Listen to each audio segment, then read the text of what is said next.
What is equilibrium? We define the resultant force as a single force whose effect is equal to that system of forces in particular. If the tendency of a set of forces is to produce a motion, the resulting one also produces it. An equilibrium condition exists when the resultant of all external forces acting as the object equals zero. This is equivalent to saying that each external force balances with the sum of all the other external forces when there is a balance. Consequently, according to the Newton's first law, a body in equilibrium must be at rest or in motion with constant velocity, since there is no external force that is not balanced. A system of forces that is not in equilibrium can be balanced if the force is substituted, resulting by an equal but opposite force called balancing. And what is a balance?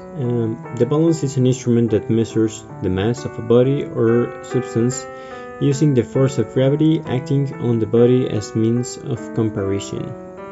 Some of the objects we consider to place on the system were spinning tops, measured pieces of wood, marbles, and even batteries. Base, we used some pieces of wood glued with industrial glue. These bases were recycled from other projects. The base is completely smooth and the support has a curved tip for a better balance.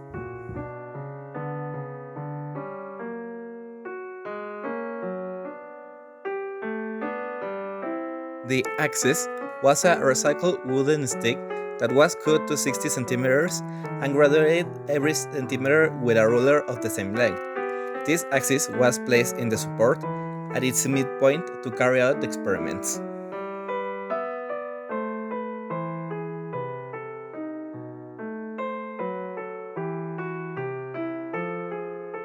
In one of the experiments, neodymium magnets of different weights were placed on both sides of the balance in order to establish a balance.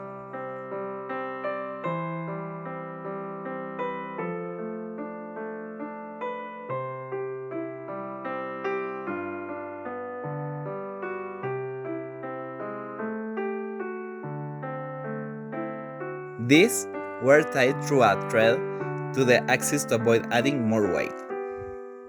In other experiments, it was planned to use pieces of wood, spinning tops, and balls of different sizes.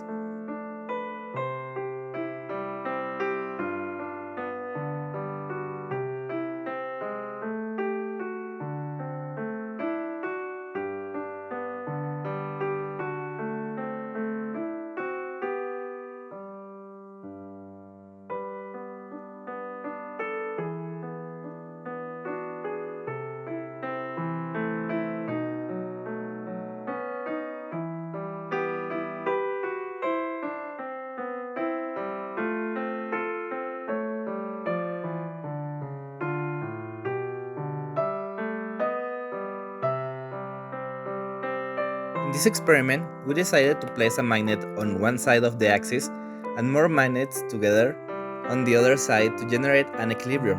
By moving the system, it can be seen that it returns to its original state, thanks to the balance of both objects. In the experiment, it was decided to place a ball and a sphere of different weights to establish an equilibrium between them, placing them at different distances from the same equilibrium point.